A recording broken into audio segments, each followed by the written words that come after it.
Brazil, for example, is actually making a point of this at the international level, that they have little pollution, a lot of poverty, and a lot of unemployment, and they welcome investment from firms which want to locate their activities there. You laud Japan for its importation of technology to the poorer nations. Why have the other countries been reluctant to do this? Japan, because it has been, until very recently, at an intermediate stage of development, has imported itself a great deal of technology from other industrial countries, particularly the United States. In importing this technology, it has then modified it to suit its own labor capital relationships. And this has made it much more relevant to the poorer countries, which are at a lower stage of development, than technology imported directly from the United States. And so, in effect, Japan has served as a broker of technology, modifying it between that which is desirable in, say, the United States and that which is desirable in, say, South Korea or Indonesia.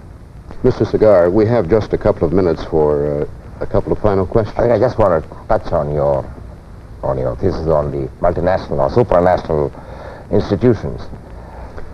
You say that countries are showing more and more tendency to give up part of their sovereignties to the supranational institutions, therefore that we can progress towards a situation where there would be cooperation.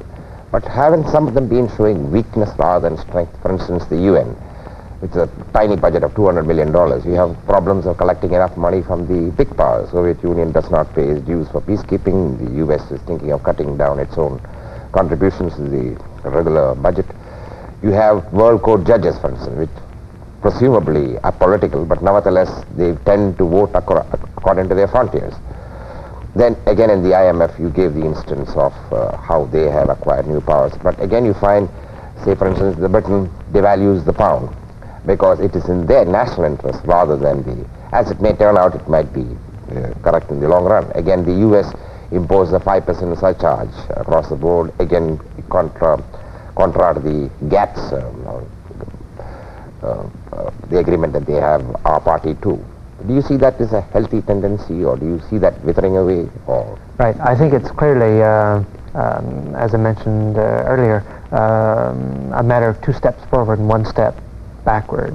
I would point out that the European community, which has for several years been 6 countries, has recently become 9 countries.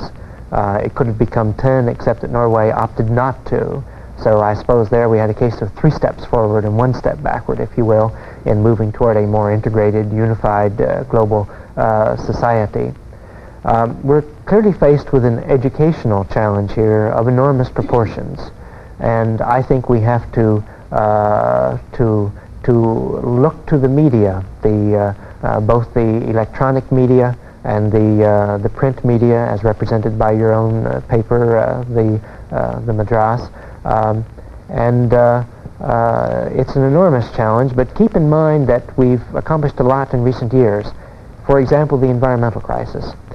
Most of us have not had a very good understanding of the environmental crisis. Most of us have not even had a course in ecology. And yet, because of the educational efforts of the media, the enormous amount of material they've carried, most of us can now discourse for hours on the nature, dimensions, etc. of the environmental crisis.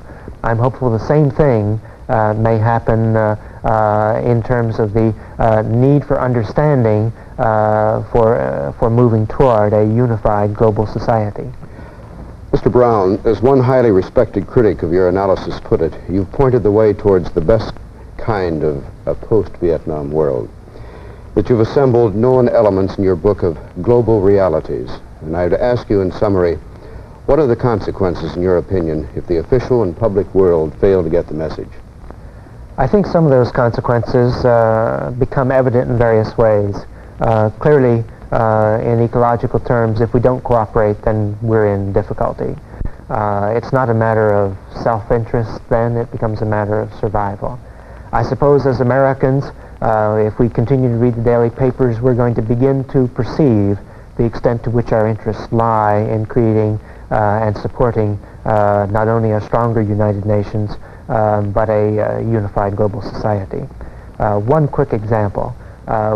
throughout most of the time that I've been traveling around the world, beginning in the mid-1950s, the dollar was a currency which was highly valued everywhere.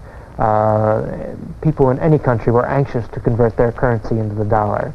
And now in the last few years, we suddenly see many countries in which one travels a reluctance to convert local currencies into what has always been the almighty dollar.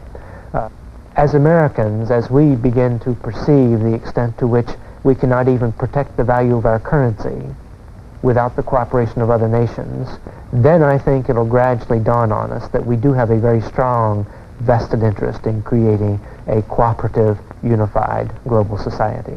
Mr. Brown, thank you very much for a thought-provoking half hour. Thank you, Mr. Saga. This has been World Without Borders, a conversation with Lester Brown, a senior fellow of the Overseas Development Council and former official of the U.S. Department of Agriculture. The author of several books. His latest is World Without Borders. Our thanks, too, to our guest correspondent, Isar Saga of the Hindu of Madras. This is Norman Guerin in Washington.